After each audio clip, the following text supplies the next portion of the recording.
Okay, I think we're 1:45, ready to start. Thanks everybody for making the trip over to the Bellagio if you weren't already here. We're going to present to you today on hot paths to anomaly detection using TIBCO Data Science, that's a product, and TIBCO Streaming, it's also a product, running on AWS. So I'm Michael O'Connell. I'm Stephen Hillian. We are part of the analytics part of the portfolio at TIBCO. So if we think about what is an ideal data science platform, you want to be able to connect to all kinds of data, whether it's SQL, NoSQL, data lakes, relational stores, streaming data sources. You want to be able to prepare those data with point-and-click operators and also with your favorite open source code. You want to be able to have a nice palette of operators for data access, data preparation, for modeling, machine learning. You want to be able to publish those models and data prep methods out into batch jobs. You want to be able to put them on an event stream for real-time scoring. You want to feed them into live applications that generate business value. You want to run them on edge devices as well. And you want to basically create value on the business, whether that's through customer engagement or through anomaly detection we're going to be featuring today, of course, predicting equipment failure, optimizing pricing, things like that. And so that is what we offer on AWS. We offer those products and that configuration to solve those business problems. Right now, you can go to the marketplace and you can spin up TIBCO Data Science and other TIBCO products to do just that. So we're going to walk you through today what is TIBCO Data Science on the AWS marketplace, what is the TIBCO Connected Intelligence Cloud as powered by AWS. We're going to get into anomaly detection and anomaly analysis, and in particular, we're going to take a spatial wafer pattern as a fairly complex arrangement of how to detect a pattern and an anomaly, and we're going to give you 3 demonstrations around how to visualize that data, build data science models, put them on the event stream, figure out what the root cause is behind the anomaly, that sort of end-to-end workflow. That's what we're going to do. So Stephen, how about you tell us a little bit about the data science platform at TIBCO? Yeah, that's the key, is it's an end-to-end platform. And I think one of the messages we want to try and get across today, apart from just some interesting math about how you do anomaly detection, is that if you deploy this platform on top of AWS, you really do have an end-to-end platform for doing analytics. So what I mean by that is connecting natively to sources of data. In the case of Amazon, say Redshift, EMR, Aurora. S3. S3, of course. And then building out data prep workflows before you even get to the modeling, data prep, data cleansing, feature generation, and so on. Of course, doing the modeling, you want to have, whether in sort of a polyglot environment, a visual notebook or a Python notebook, the ability to do advanced analytics at scale or on smaller data sets, and then ultimately operationalize that, whether that's running your models on streaming data, which is chiefly what we're going to be focusing on today, or running those in batch on big data platforms, or whether that's just embedding them into end-user applications, dashboards, or actual enterprise applications, say. So there's an array of different business applications that you have here, and we're going to be focusing on one today. Right, and we've been at this for a while with AWS. Stephen, let's tell us about the marketplace presence and so on that we have. Yeah, so I think I'll give you a customer example in a second, actually, that shows that we've got about 10 years of doing this on AWS alone, where we've, I think, become the only analytics solution that's dual certified for both what Amazon calls the data services, the data prep and data cleansing that I was talking about in ETL, as well as the actual platform for building machine learning workflows. So having both of those certifications, again, I think is a testament to sort of the end-to-endness of the platform. We're certified as a technology partner. As Michael indicated earlier, you can actually take this platform and essentially at the press of a button, spin up a trial of TIBCO Data Science running on, say, EMR. And we've also got an array of solutions, templates, accelerators that are available on AWS so that you can get started even more quickly in terms of deploying real-world solutions onto that platform. And in addition to data science, we have a lot of other TIBCO products on AWS. There's several pages of products there. Some of the notoriety we have is creating the biggest virtual CPU grid think it was 1.3 million cores that we ran our grid server, parallelized compute for Monte Carlo risk simulation in financial services applications. We also created the Leidas serverless footprint. In fact, Amazon had to create a new SKU down at 32 KB to stand up our edge environment, TIBCO Flogo, for doing lightweight, low-code, point-click integration on edge devices and also running those serverless. So we've been around in AWS for a long time. One application of that is with our partner Leidas. Leidas is itself a partner to the government for healthcare-related analytics. So they have an entire practice around data quality, around advanced investigations into things like disease propagation, which is powered by both AWS and the TIBCO platform. So for example, some years ago now, we did work around mysterious outbreaks of HIV in the Midwest, where we determined root causes using predictive analytics that actually resulted in policy changes. I think we also got a drug removed from the market related to opioid crisis. We had a APAMA as a drug that was removed related to the opioid crisis that was detected through the work we did with CDC. That's right. We also did some work with NASA, not so much on rocket science, but on data science, and not so much on the mechanics of flights, but on the health impacts on long-term space flight. So we looked at medical records, EMR, both structured and unstructured records of astronauts over a long period of time, and looked to see if there were certain diseases that seemed to be correlated with length of time in space. And there are some, including visual effects, ocular effects, that are actually right now a considerable barrier to getting us to Mars. These medical things are almost as difficult to solve as the technical aspects of low gravity and so on. Right. So a quick question to the audience. What do you think is the most common drug used by an astronaut in space? Suggestions? No, good guess, good guess. It's actually melatonin. Melatonin, as you can imagine, getting to sleep in space is kind of challenging. You see, we travel around the world and jet lag's enough of a challenge, but that's just going, 30,000 feet. Yeah, so. that's right. Yeah. So yeah, some great work that we've done with partners and through our own Connected Intelligence Cloud. And if you think about what's in the TIBCO Connected Intelligence Cloud, we started as a company 20 or so years ago with the idea of interconnecting everything. With the TIBCO bus, the information bus company, pub-sub technology for integrating systems, data sources, and so on. That's evolved. That set of products has evolved now into API-led microservices, flexible hybrid integration, low-code types of applications. But that's still a big foundational element of the platform. We got into analytics about 10 years ago with the acquisition of Spotfire. Now, Spotfire is a pioneer in visual analytics. The way we look at analytics, it's about finding insights in data. It's not about drawing pretty pictures. So that's very different to a lot of the other visual analytics or BI tools that you see on the market that are compared to Spotfire. Spotfire is very different. It's about interactive brush-linked data discovery for finding insights that you then put into operations to create value. It's not about infographics or pretty pictures like a lot of the other BI tools.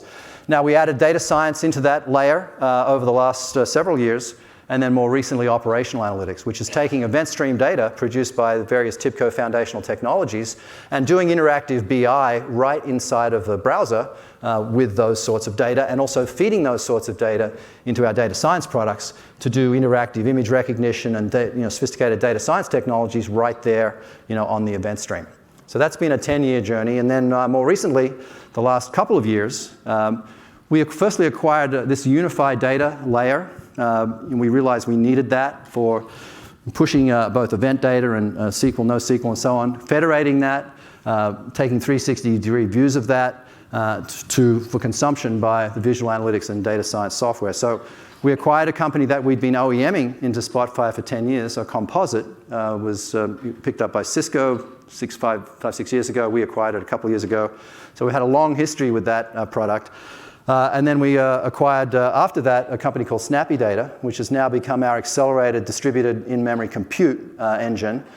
4 to 5x more performance than Databricks Delta, 100x more performance than Spark. It's a compute layer that accelerates interactive viz as well as data science. The standard field solution consultant demo does interactive Spotfire visual analytics on 2 billion, with a B, rows of data, sub-second latency. So that's the type of acceleration you can get out of this product we now call Compute DB, formerly Snappy Data. And then most recently, about a year or so ago, we acquired a company, Orchestra Networks. We've rebranded as TIBCO EBX. This allows you to do complete master metadata, reference data management of all of your shared data assets. So you can build a model for master data, you add reference data, metadata, and basically model all of the attributes of the data sources that you're using in the rest of the TIBCO stack. So we've been at building this connected intelligence platform for some years, and we're now at the point of being able to pretty much do everything that you might want to do inside of an enterprise environment. And these, are the principles, guiding principles here, bottom right-hand corner, cloud native, having these products run cloud native in AWS and other cloud providers, open platform, embracing open source in many ways, and then AI as a foundation as we push AI methodologies through data science into the rest of the products. Now, in terms of this running on AWS, you see here on the left-hand side data coming in through our real-time integration. And BusinessWorks is the flagship TIBCO product for that microservices, basic microservices integration. DV is our TIBCO data virtualization for batch federation of source systems, and then feeding those into various Amazon environment integrations with Redshift, S3, we mentioned EMR, and then TIBCO Data Science driving calculations, data science, prep, and machine learning models down into those environments to run at scale in distributed compute. And you'll see the visual interface as well as the notebook interface of TIBCO Data Science that allows you to call out to various AWS libraries and services. So for example, the Boto 3 Python SDK can be very simply invoked from the notebook interface inside of a TIBCO Data Science workflow, as well as from a Python data function inside of a TIBCO Spotfire. So that ecosystem is very rich of the Amazon products and the TIBCO products. One thing to emphasize there, right, I think is that it's not just that we happen to be deployed on AWS like we could be deployed into any other cloud. We're deeply embedded within the AWS cloud. So we're running computations on Spark in the EMR cluster and being aware of sort of native functionality of that cluster so we can take advantage of it. And we're taking advantage of SageMaker, and we're taking advantage of S3 storage, and so on. So we're a first-class citizen of the AWS environment. And you'll see today part of the demonstration is to take a feed from Amazon Kinesis into TIBCO Streaming to invoke a data science model to raise an anomaly. That's the level of depth of the integration. And then pushing that out into operational systems, whether it's our own business events is our state machine product, Streambase is our real-time math, streaming analytics, Flogo, our edge integration set of solutions, and then out on into TIBCO Live Apps, which is our low-code business process management offering to, when you raise an anomaly, maybe case manage it to resolution, figure out if it's a false positive or a true positive, get that extra bit of labeled data back into the data science model, retrain that, and go around that virtuous loop. So we're providing those sorts of solutions both in the TIBCO Connected Intelligence Cloud, which is powered by AWS, as well as you setting up your own from the marketplace, those products to run in your environment. And as Stephen mentioned, we're providing a number of starter applications, accelerators and so on for things like anomaly detection, risk management, customer engagement, combining those combinations of products, right? Yeah, so we're going to focus on high-tech manufacturing in the extended demo today. But two things to emphasize that before we dive into the details is, number one, it's just one of a number of different applications. It's a completely general platform. We did not just build this for the manufacturing industry. But even the HTM demo that we're going to deliver today, there are some broad principles there in terms of scalability, handling very wide data sets, being able to do variable selection, being able to apply advanced methods as well as sort of off-the-shelf methods that I think apply to other industries as well. I think literally this, in fact, I think this is the case with one of our partners in the pharmaceutical world. You could apply this in the bio world. You can apply the same workflow to genomics or proteomics data where you have thousands, if not millions, of potential causal factors that may be related to a symptom or presentment, and you need to winnow those down in an efficient way. You have very wide data sets encoding genomic patterns, and you have an outcome that you're trying to determine. That's entirely analogous to the demo that we're going to show you today, where the bad outcome is a failed wafer, and the inputs are sensors and tests that number in the millions. Exactly. So we'll be focusing on this one solution today, the anomaly detection solution running in AWS with TIBCO Data Science. We'll show you how to build models for detecting patterns and so on spatial arrays. And we're not going to show too much of the downstream, getting that out into TIBCO Live Apps for case managing the anomaly to resolution and how that works under the hood with TIBCO integration for the deployment. but we are going to focus on how to deal with this large data primarily. As your phone gets more and more memory, the people who make that flash memory, NAND memory, Toshiba, for example, Western Digital, these are big customers of TIBCO. Those, as you get up into 90 layers and you have to, at nanometer scale, line up. Imagine creating a 90-story building, but at nanometer scale, where you've got to make sure that everything lines up. That's the kind of problem we've got. And at every layer, every wafer, every die, every chip has millions of measurements being taken on it to make sure that it has that fidelity of overlay and that it has the various electrical properties that make it work. So we've picked a big data problem to show you today.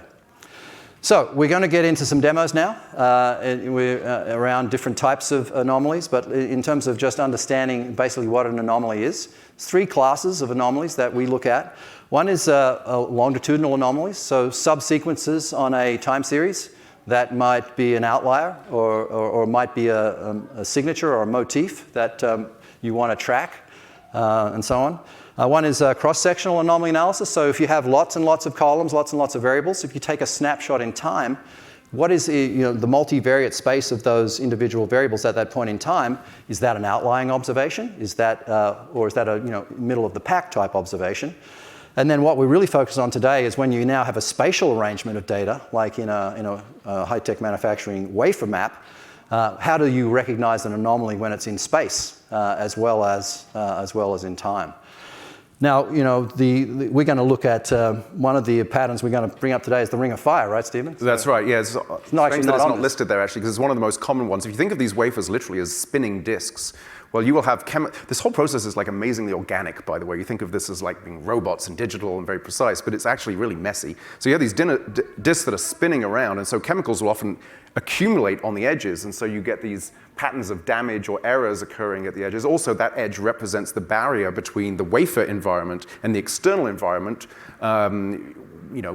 Laser beams and furnaces and etching coming down and making these wafers, it's likely that things are going to go wrong on the edge. So we'll see that called out as a specific pattern in the demo. Right, and so similar to actually for cross-sectional anomaly detection, when we do this analysis, we're looking at doing lots of variables at one point in time. We typically use a deep learning autoencoder to reduce the dimensionality. And then we reconstruct the data based on the reduced dimensionality. And if the observation is reconstructed faithfully, that means it's at the center of the distribution. If it's not, it's typically an anomaly. So that reconstruction error is something that we track there on the right-hand side versus time. And when that goes above a certain threshold, then you have an anomalous situation. And if it stays above that threshold for a certain chunk of time, we call that an incident. And then you can dig into what the root cause parameters are around that incident. In fact, you can even cluster those incidents to, as they repeatedly occur, to look at the signatures, the process variables that explain the incidents, the repeated occurrence of the anomaly. So the bottom chart on this is 5 different clusters that we've identified that are different signatures. The Y variable, the Y-axis of that bottom set of horizontal bar charts are the process parameters that are the weights of the important process parameters underneath those different incidents that are colored in the top right-hand corner. So we're able to use cluster analysis to find incidents and types of anomalies and give them a root cause signature. And that's what we're going to be doing today, except we're going to be doing that today in a spatial context. So this kind of doubles down on that, makes it a little bit more complicated because now we've got a radial set of basis functions. We've been using things like Bessel functions, which are rotationally invariant and allow you to capture patterns that are radial. As Stephen mentioned, the ring of fire. If you see things spread out to the edge, if we set up the data with Bessel functions, those are rotationally invariant, they're null value tolerant, they give you efficient storage, and that's one area that we've been really exploring, and we're going to show you a demo of that. Think of them like a Fourier series, right? Yeah, Bessel functions like an extension on a circle. Yeah, Fourier series on a circle. Yeah. So we're going to show you that one. Now, we've also been looking at other methods. All of the methods for clustering anomalous events basically involve vectorizing the spatial data, and then clustering that on quality. So this map that I'm showing up here, this is 733 dies on a wafer in a 20 by 40 layout, 1,500 measured parameters on every die. And the color on that map is by the die test. So white means that particular die has passed all the tests. And if there's a color on there, it means that they failed a test of that type of color. So that approach number one there, the SVD plus k-means, we do a one-hot encoding of those data, do a singular value decomposition, and put that into a k-means cluster that then gives us the signatures that I mentioned of the different types of anomalies or patterns in the data. So we're going to show you demos of both those, approach one and approach two in a moment. And then we're going to take one of those machine learning models, we're going to stick it on an event stream. So we're then going to stream wafers through every couple of seconds. This is about what the frequency in a manufacturing operation, in a wafer fab. And we're going to classify those wafers on the event stream into the buckets of anomalies and patterns that we've described in the trained machine learning model.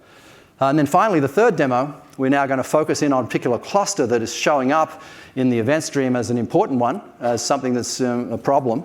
And we're going to dig in and we're going to do root cause of that to find out what are the process parameters underneath that pattern that's emerged that is problematic for the manufacturing operation.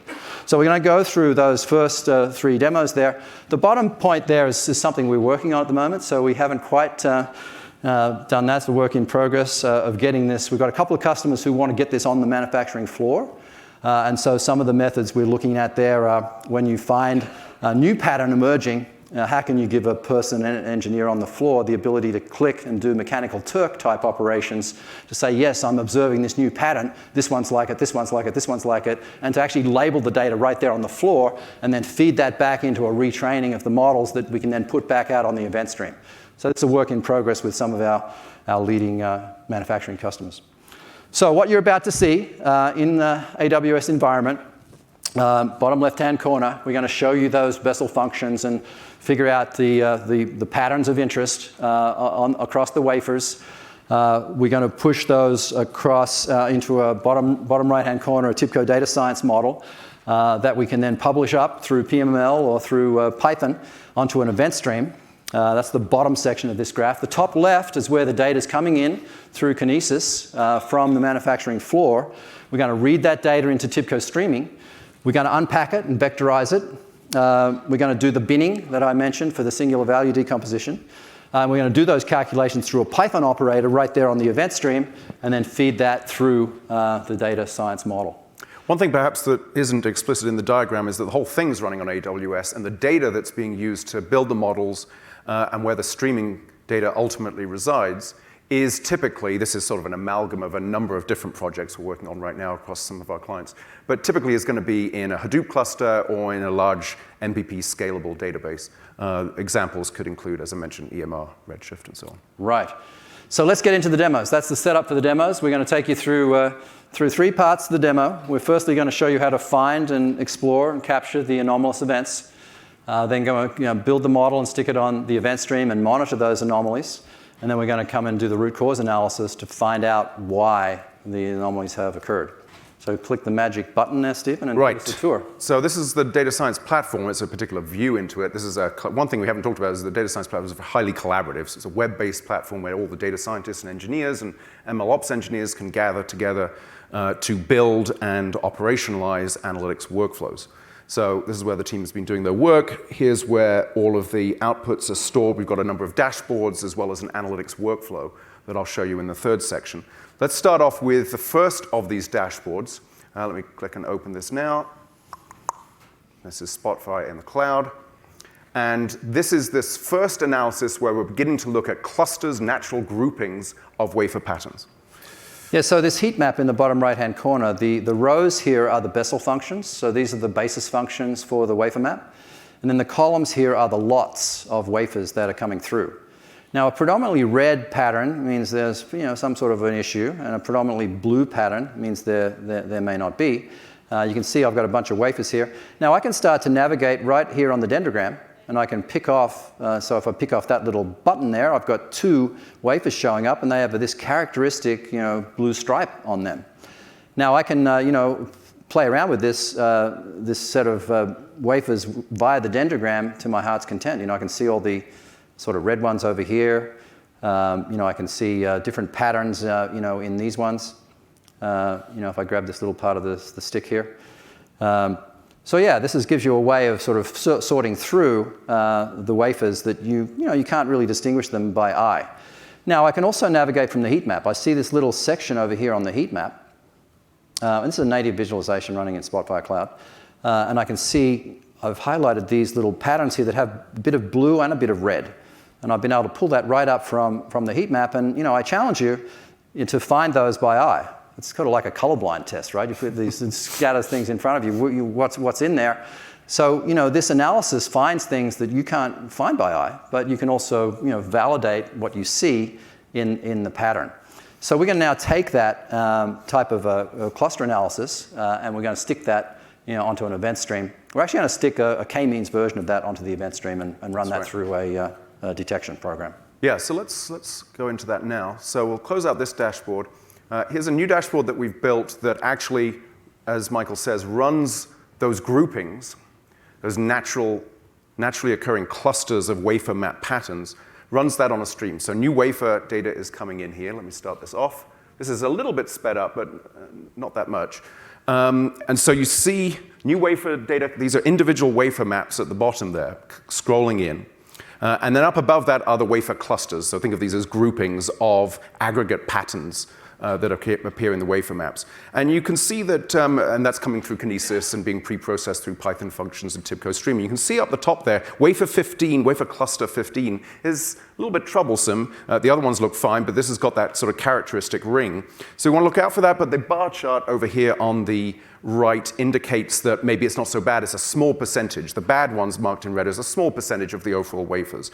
We can look at the time series chart focused on cluster 15 to see that it's remained pretty constantly low, less than 5% over time. So we're okay, we're comfortable. The bad clusters are bad, but they're a very small percentage of the overall production line. But whoa, suddenly there's this spike, and we're seeing more of these ring patterns come in. You can actually see them now beginning to dominate the stream on the bottom. We can focus in on that by marking down in Spotfire on the bar chart just onto 15, and we see that they're an increasing percentage of the overall wafer output of the factory. And this is really bad. When you see a spike like this, which is relatively infrequent, but when it happens, you can literally be losing hundreds of millions of dollars in terms of equipment, in terms of materials, rather, and in terms of lost time. So when you see a spike like this, you want to know about it immediately from all the possible wafer maps that are out there using these sort of grouping techniques. And then the next thing, of course, you want to do is to drill down and figure out why is this happening.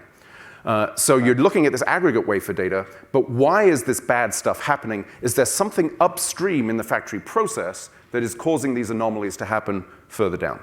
Now, Stephen, I've been calling this pattern the Ring of Fire. I know I've been watching the Ken Burns country music series lately with Johnny Cash being featured, which I really love. But this Ring of Fire is actually a real physical thing, right? I mean, what's actually some of the reasons why this might happen? Well, I mentioned before, right, you actually have a chemical disbursement where as the wafer spins, you'll get some of these chemicals accumulating on the outer edge of the wafer. And one thing to think about is these wafers really do go through these incredibly organic and intense processes where you're applying high temperature, high pressures, etching, all sorts of processes happening, usually within some sort of manufacturing equipment that is enclosed where there's potentially temperature fluctuations, for example, or pressure fluctuations that happen around the environment of the wafer. In the middle of the wafer, things maybe are more stable, but on the edges, that's when you're exposed to these changes, say, in temperature or pressure. So that's why that ring pattern is more common. Right, right. So I think we want to go now and take a look through the next step of the demonstration, if I got the right button here. So what you've seen, we've found and explored some anomalous events with the hierarchical clustering. We found some of those patterns in there. We figured out a model for then monitoring those patterns on an event stream. You saw the data sort of flow through. So we've zeroed in on that Ring of Fire pattern that we found, and we saw how it jumped up, and we were able to sort of nip it in the bud. As you can imagine, if you're doing multi-layers, you don't want to screw up on the 95th layer of a 96th layer thing, right? So you want to nip that in the bud very quickly.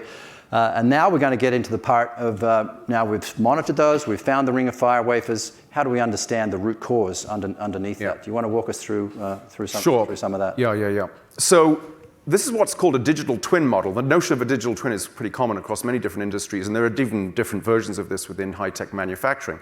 But the one we're focusing on now is really literally creating a mathematical model of the entire factory. So far we've focused on measurements, aggregations that we take at the end of the wafer production process, when we measure, did the die, did the chip, did the integrated circuit actually succeed in adding 2 and 2 to make 4. And that's all those little bins that indicate that things have succeeded or not. But if we want to figure out why something went wrong, well, we're going to need to look upstream. And that means looking at process measurements that are taken throughout the manufacturing cycles. And what that means is that we look at sensors that are positioned around all the manufacturing equipment, hundreds of different pieces of equipment. This is a weeks-long process of producing these wafers. And we want to take those measurements and, in a sense, correlate those with the final outcome. So what we do then is we have all these process measurements here. We take those measurements and we essentially regress, if you like, yield, failure rate, against those process measurements. So think of those sensors as being like these time series measurements of pressure, temperature, thickness, whatever it might be, thousands of sensors, thousands of measurements. And all of those, that big mishmash of variables, it's kitchen sink modeling where we throw it all into the model and see what happens. So that's essentially the problem that we want to solve. We build that digital twin then, and it allows us to predict when something is going to go wrong, or even more importantly, figure out why it happened. And we want to refresh that model pretty consistently because the conditions in the factory are regularly changing. So the challenge there, right, is that, so sure, we've got a lot of wafers, I think typically tens of thousands of wafers coming through on a daily basis, and then you've got all these sensors. So you've got millions, if not tens, hundreds of millions of measurements coming through, but you've also got a very wide data set. It's not just big, it's very wide as well. There are so many variables that might be indicative or predictive of one of those final outcomes. So how do we solve that problem? Yeah, the $1 million challenge, 1 million column challenge that we've been given by our manufacturing customers, and we're now getting up to 6 million columns. And there's a little quote there about 5 billion sensor data points per day, and how do we turn that into a valuable summary and get to the root cause, essentially, is what the next part of the demo is going to be. So let's, we're focused on that cluster 15 or whatever, the ring of fire. Yep. Now we're going to try and figure out what are the process parameters that explain the ring of fire. So in this dashboard, that's exactly what we're doing. We're drilling down here into that particular cluster. Let me just cycle through this. Here it is. We're focused on that particular cluster. Let me get the latest data here. And there are those spikes. Scroll out a little bit. We'll just focus on those spikes. We'll just mark those. And what's different about this dashboard is that we've got this list of sensors, essentially, down the y-axis here, and then measurements of time across the x-axis. And what this is saying is that of all of the thousands of sensors in the factory, these are the ones that we've configured by virtue of our digital twin model are most related to yield or to failure rates. And so, in fact, if I highlight, say, this top sensor, sensor number 4 seems to be one that's of particular interest. In particular, the middle section, you see exactly why. Here's an aggregate sense measurement. Of course, there are thousands of these, but we've sort of aggregated them. And on average, what's happening is that for this particular set of wafers, for the bad wafers, there's this drop in, say, pressure at some critical point during the manufacturing process. The wafer may still make it through to the next stage, but the cumulative effect, maybe there's some interactions between these variables, is bad. So we've dropped from the green curve, which is normal, down to the red curve on the right-hand side, which is the abnormal trace of the sensor. Now, from the point of view of the factory engineer, looking at this dashboard, this is super straightforward, right? This is sort of the holy grail. I can monitor in real time what's going on, narrow down through these exploratory clusterings what's of interest, and then focus on those wafers, see if they go above a certain threshold, set off an alarm, go and look here, figure out, it's something around sensor 4, maybe some of these others. I'll literally go down to the factory floor and figure out what's going wrong. But how did we do this, right? How did we figure out that not only these particular sensors amongst thousands, but these particular time periods within that sensor, that those were the ones that were most strongly related to this yield problem? So let me talk a little bit about how we did that. At a high level, we used some fairly sophisticated wide data techniques, which I'll talk about in a second, some time series encoding, as well as traditional modeling techniques like regressions and forests, in order to do that. But there's some innovation within these methods. They're also applied to very large data sets, and this is running in virtual real time as we keep the models refreshed every hour, say. So let me open up this flow and show you how we did this, because in the end, sophisticated and clever as that is, it's all just expressed in this simple visual workflow that the engineers themselves can review for its accuracy and its transparency. So what we're doing here is we're taking in now historical data. Here's some time series data. there's one row here essentially for every wafer, for every sensor coming in off the lot.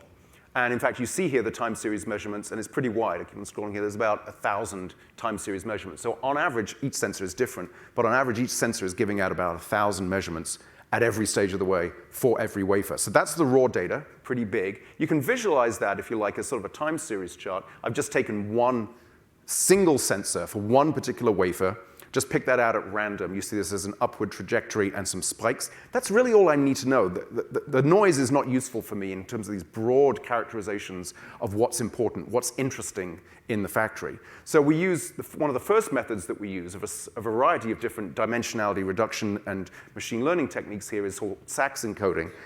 SAX encoding is a way, in a sense, of normalizing and simplifying, decluttering, if you like, complex time series and reducing them to their essentials, the upward trend, the 5 spikes. So that's one of the first things we do. So we've reduced the dimensionality there, order of magnitude, and with it the number of columns that we need to process. That's right. That's exactly right. So that's one step. That's gotten me from maybe 1 million variables down to, say, 10,000 variables. Because I've reduced the time series by a couple of orders of magnitude. Still too many variables, however. So of all of those time series measurements, which ones seem related? Well, we're going to do essentially a batch correlation computation here. We call this wide data variable selection. This is, again, all deployed as Spark jobs down into the EMR cluster on these large data sets. And so we do that. This is the wide data variable selector, not that sexy in itself, it's just a bunch of data. But what I can do is I can do this to tell me which variables are most important. So this is essentially a sort of roughly normally distributed chart of, for every time point in every sensor, what's its correlation with yield. And what we can do is we can ignore the broad mass of measurements in the middle here. They're low correlation, low absolute value correlation, so I can essentially ignore those. And I'll just look at the long tail on either side. That allows me then to join back to the original data set, just subset down to those variables, unstack that back up. I'm now back essentially to my original data set, a bunch of time series measurements, one for every wafer, one for every sensor, but it's much reduced. Not 1,000 columns anymore, but maybe 50. And now I'm in happy data scientist land. I can just apply standard methods to well-behaved, reasonably sized data sets. So here, for example, I'm going to do, could be a regularized regression. Here I'm using random forest. Tells me measures of variable importance, and now I've got my model. And it's that model, actually, we don't even run the model at this point. We just return that list of variables back up to the engineer as these process measurements, as these sensor importance readings. So we do a whole lot of data processing on the back end to yield this very simple but very important outcome that the engineer can understand. Right, right. So out of the 300 or so operators inside of TIBCO data science, a couple hundred of those are data prep. Right. You saw, that workflow was, a lot of it was data prep nodes, pivoting, doing the encoding, whether it's the SAX encoding or the one-hot encoding or impact encoding, whatever the data requires, depending on the cardinality of the variables and so on. We have a method for you in terms of transformation, feature engineering, encoding, that sort of thing. And then right at the end, we did that machine learning node. Now, we do have inbuilt machine learning in the product, but we also have a Python notebook. So if you want to bring in your scikit-learn or bring in your TensorFlow, Keras, whatever, that is just a drag and drop node onto this canvas. We lost the canvas there for a minute. And it just introspects whatever you've done point and click, and now the Python programmer has the ability to build out whatever model that they want. That's right. In fact, in this particular case, which I said is sort of aggregated from a number of different client projects, there were often different techniques we wanted to use. We've shown you a couple here. The SAX encoding is one of them, where we wanted sort of novel or unusual methods for doing things like variable reduction. And the ability to be able to extend the platform by adding in new Python notebooks or new Spark notebooks allowed us to do that fairly straightforwardly. Right, so there's a whole bunch of operators down here in Stephen's workspace here that you can drag and drop in, as well as your Python notebook to combine Python coding with your data prep point and click. Yep. So the solution architecture here, Stephen, for this, I think just can you do a recap of that, and then let's talk a little bit about performance with the big and wide data. Yeah, aside from the mathematical problem that we're trying to solve here and the scale problem, what we were really trying to do is 3 different modes of computation. We had the large data prep calculations happening first, largely deployed through Spark jobs. Then we had a reduced data set on which we want to apply often classical techniques like regularized regressions. And then we want to be able to surface that to the user as something that's easy to comprehend and drill down into and explore. And so essentially to do that, we had all the data residing in, as I said, EMR. Then we had the TIBCO data science big data solution sitting on top of that to do the data prep. We had our in-memory desktop application that was performing the more sophisticated models at the end there, and then surfacing that back up through TIBCO Spotfire. That was. And then weren't we publishing and refreshing into Redshift, and Spotfire was attaching to that too, right? Yes, that's right. That's actually a new, for some of the earlier dashboards that we're showing, we're actually now deriving those not from data sets that are extracted out of the source system, in this case Redshift, but dynamically going back to Redshift so that we were doing the iterative modeling that you were talking about. This is a little bit more exploratory now. But as we're doing that iterative modeling, we're constantly getting new samples of data drawn out of Redshift, so the models are seeing as much variance as they can. Yeah. So we're saving parameters into Redshift, but we're also, I mentioned where we were labeling data and getting, here's the signature that we want to detect. We're also using Redshift for trapping that and also for getting new samples of potentially anomalous data, but at the moment signatureless, and using that to sample through Redshift into the Spotfire analysis. Yeah. So Spotfire on top of Redshift is a great combination. So in terms of the wide and big data problem with the millions of columns, can you chat us through the performance of that? Yeah, so as I mentioned right at the beginning when we were setting up the idea of the digital twin, conditions in the factory are changing constantly.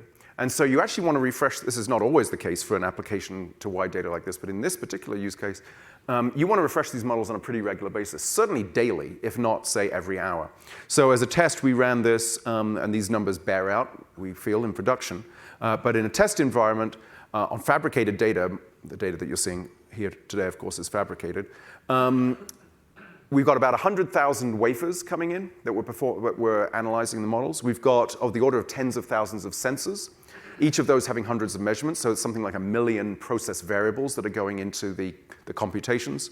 And that all runs in about 15 minutes to refresh that workflow that I was just showing you. So refreshing that dimensionality reduction plus the regression at the end takes about 15 minutes, so that's pretty good. Pretty good, pretty good. So we've given you a demonstration here today of firstly looking at data-defined patterns through, for example, hierarchical clustering on top of a radial basis set of Bessel functions. We've shown you how to summarize that up into a set of clusters that we can monitor on the event stream. And now we've shown you how to get to root cause behind a troublesome cluster that has emerged as to what are the process parameters driving that.